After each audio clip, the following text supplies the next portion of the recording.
Asia Davis was a 34-year-old transgender woman whose vibrant life was tragically cut short on the first day of Pride Month in 2023.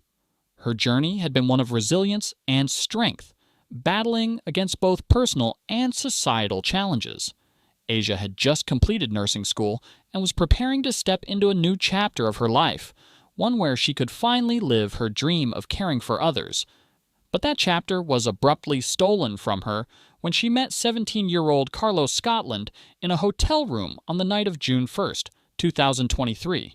The city of Detroit, where Asia had grown up, was a place of both hardship and hope.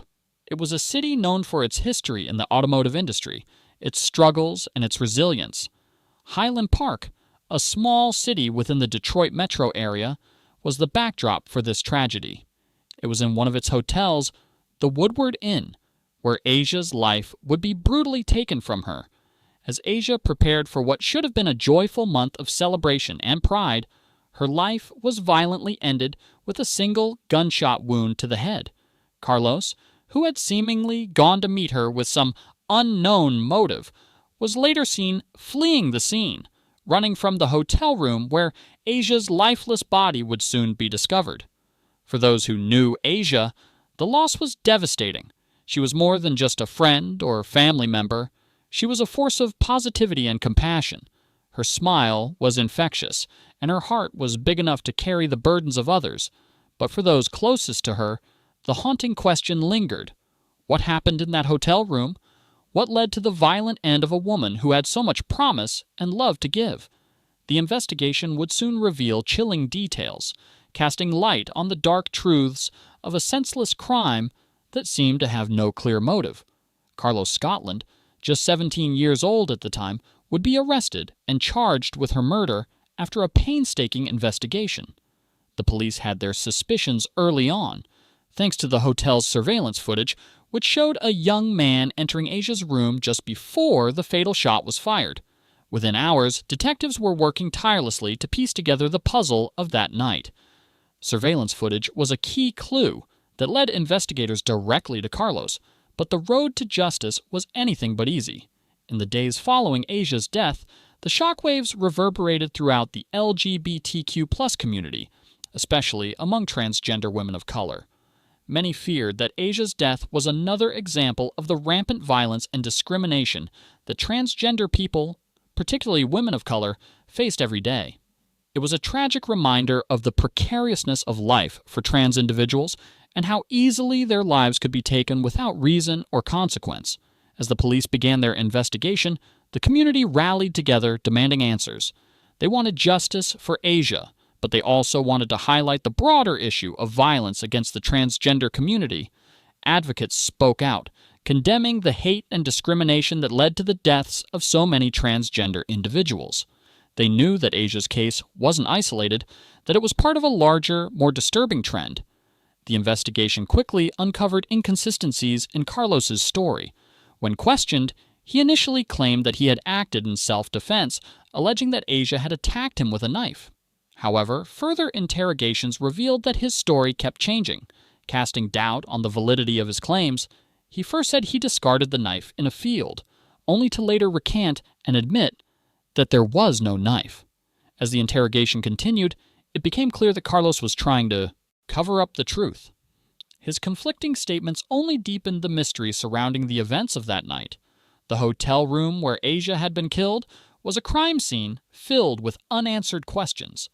The police discovered Asia's belongings scattered around the room, but there were no obvious signs of a struggle. The hotel's security footage, however, painted a different picture. It showed Carlos entering the room, and then, just moments later, leaving in a rush. What had transpired in the minutes between those 2 points remained unclear. Was it truly a moment of self-defense, or something far more sinister? Only Carlos knew the full story, but he wasn't willing to reveal it. As detectives worked tirelessly to connect the dots, the community continued to mourn the loss of Asia. Her family and friends were devastated by her death, struggling to understand why something so violent and senseless had happened to someone they loved. They could never have imagined that the woman they knew, kind, strong, and full of life, would end up as another statistic in the growing number of transgender individuals murdered each year. While the investigation was ongoing, the legal system was already beginning to prepare for what would become a lengthy and emotional trial. Carlos had been arrested and charged with murder, but the questions surrounding his actions that night were still hauntingly unclear. His defense team would eventually claim that he was acting in self-defense, but with each passing day, it became harder to believe his version of events. As the months passed, the tension surrounding the case grew. The trial, when it finally began, was filled with unexpected twists and turns. Carlos's defense strategy seemed to involve stalling and trying to manipulate the court proceedings. On one occasion, Carlos fell asleep during a crucial testimony, an act that many saw as a sign of disrespect.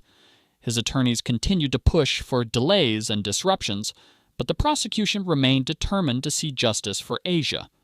They knew that the evidence was overwhelming, and they weren't willing to let Carlos's attempts to avoid responsibility go unchecked.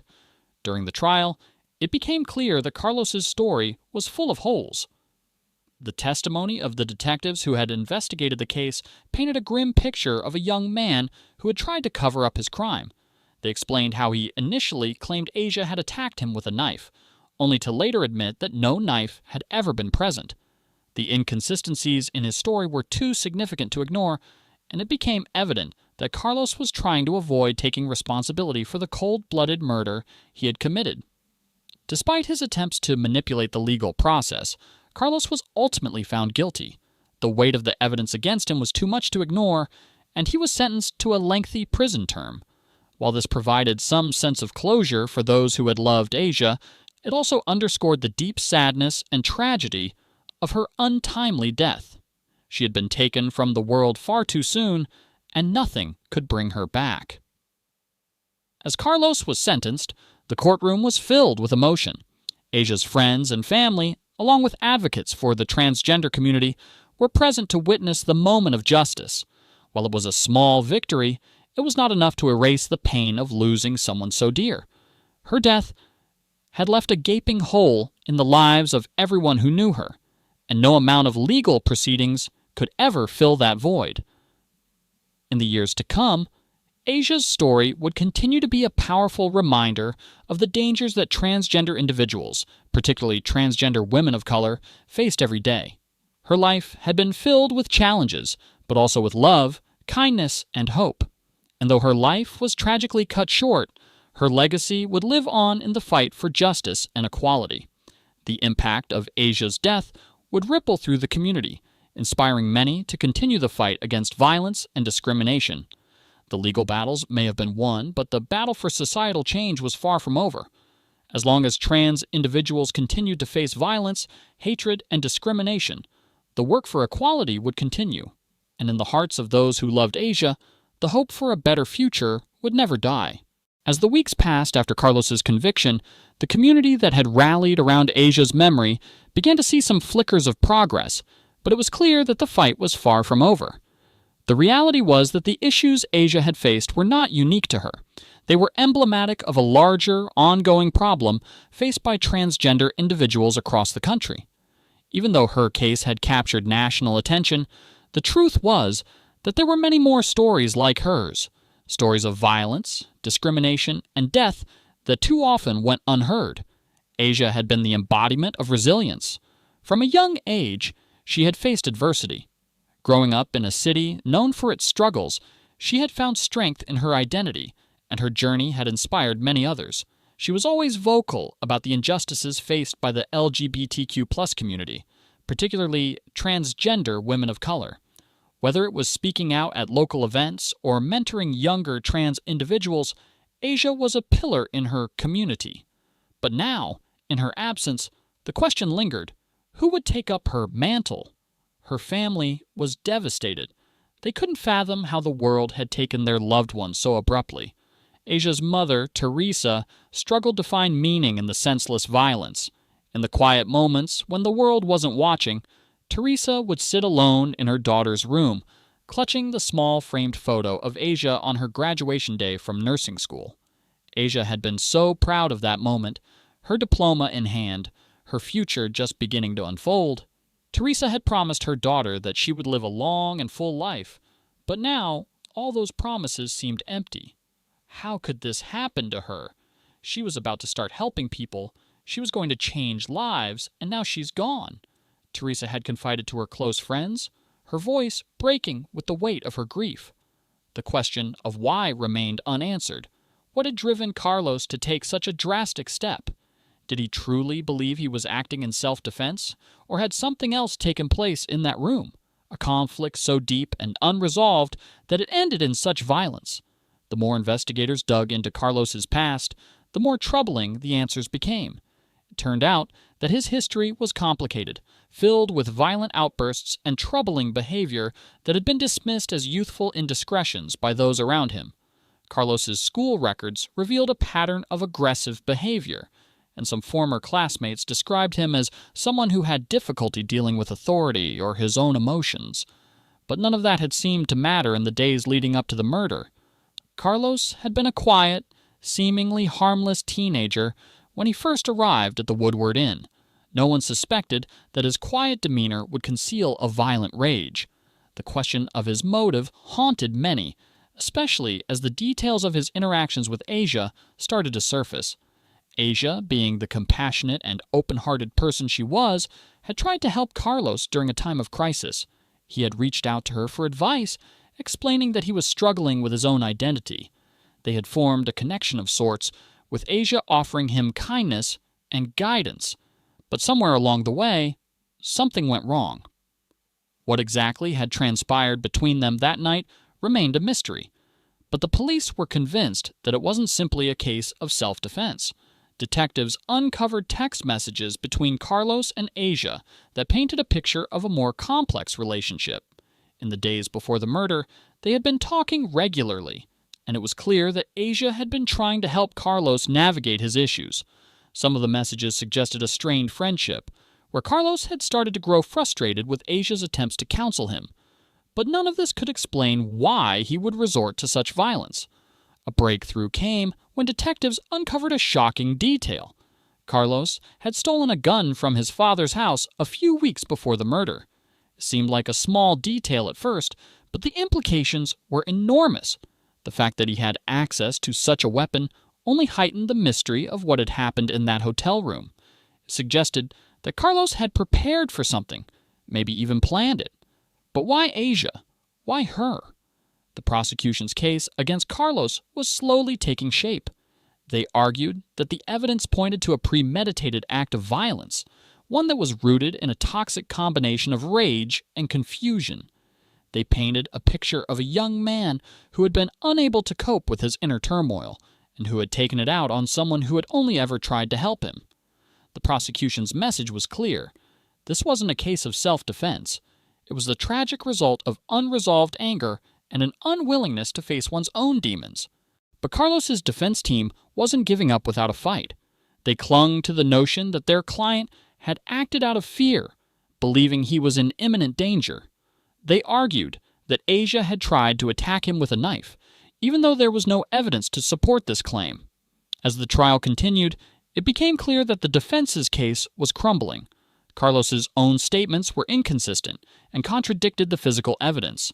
In the face of mounting proof, it became more and more difficult for the defense to convince anyone that this was anything other than a senseless murder. During the trial, a series of emotional testimonies from Asia's loved ones brought a flood of emotions to the courtroom. Her mother, Teresa, spoke about Asia's childhood, how she had been a joyful child with big dreams and an even bigger heart. Her best friend, Rachel, described how Asia had always been there for her, offering support and love when Rachel needed it the most.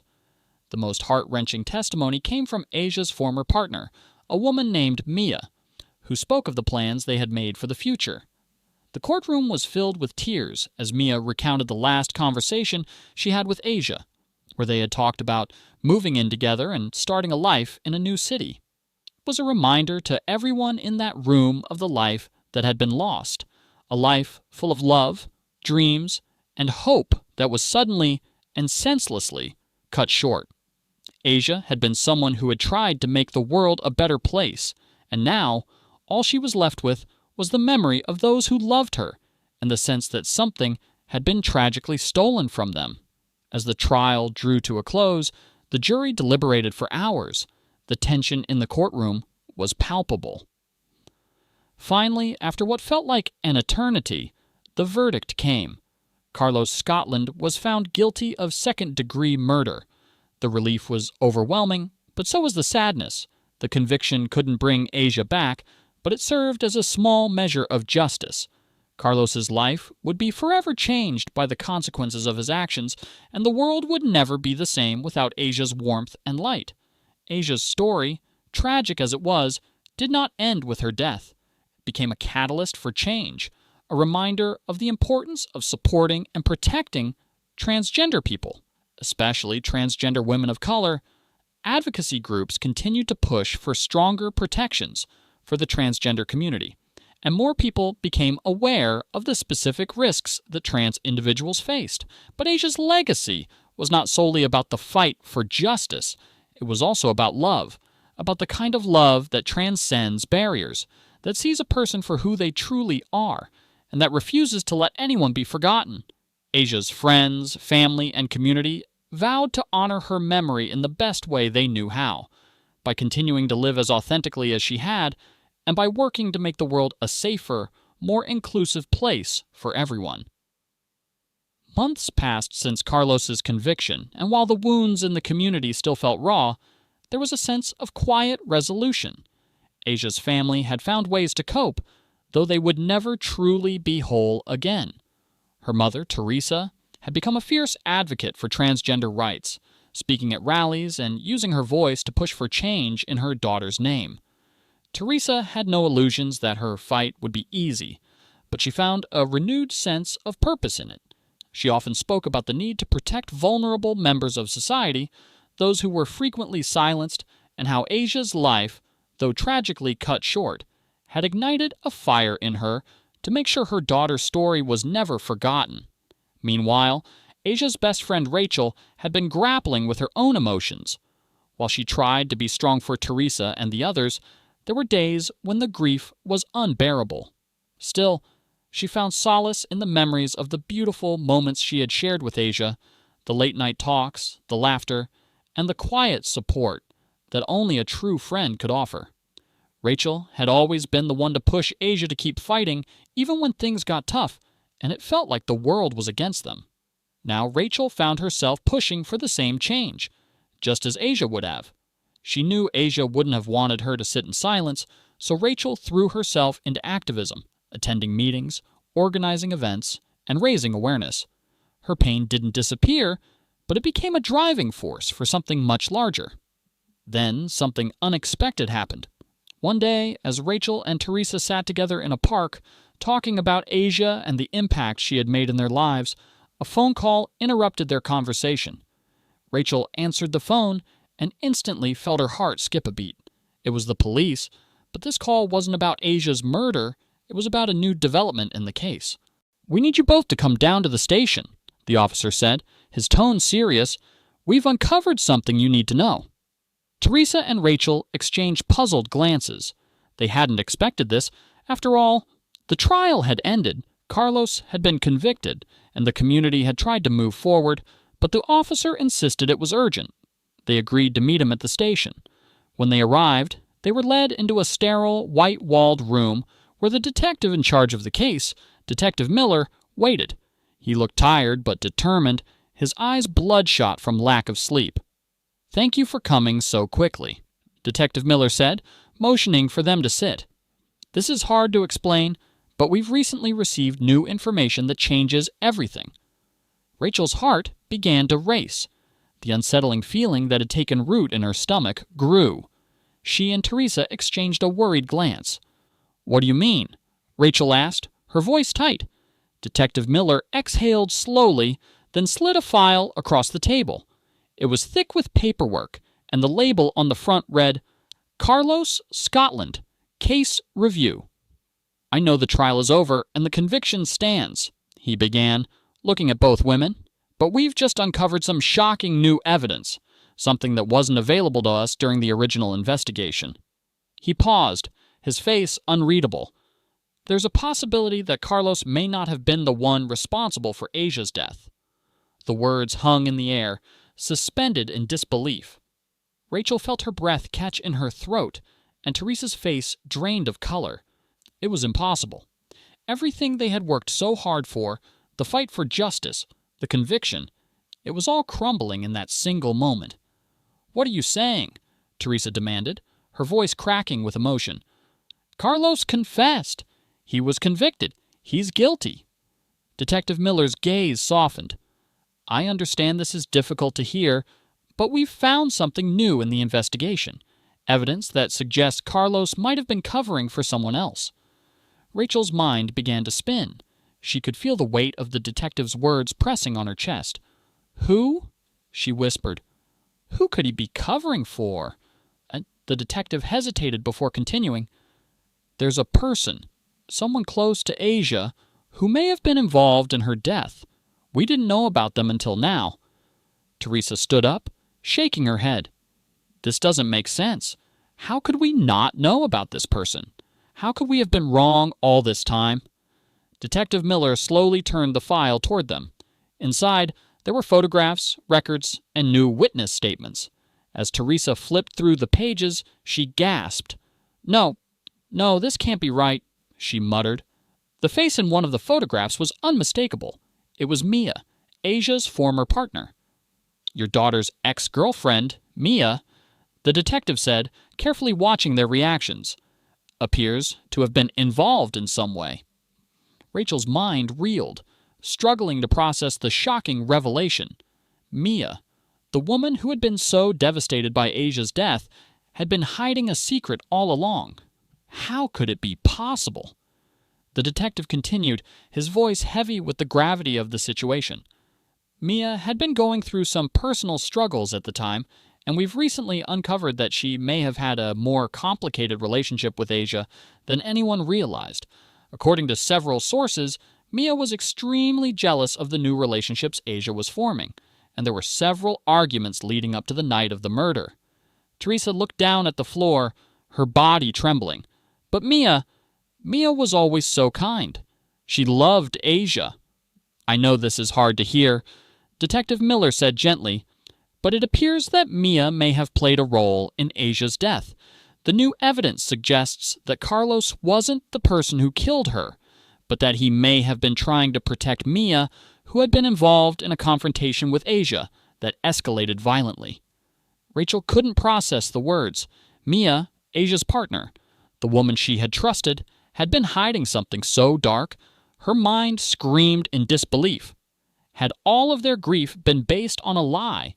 Detective Miller's final words rang in the air, an unsettling truth that no one could have predicted. "We believe Mia may have been the one who pulled the trigger that night, and Carlos, he may have taken the fall to protect her." The room felt like it was closing in on Rachel and Teresa. The sense of betrayal was overwhelming, suffocating. How could Mia, someone they had trusted, someone who had shared so many intimate moments with Asia, be capable of such an act? As Teresa looked at the file, her eyes filled with both sorrow and rage. Her daughter's life had been stolen not by the person they had all believed, but by someone far closer to her heart than they ever imagined. The journey for justice was far from over,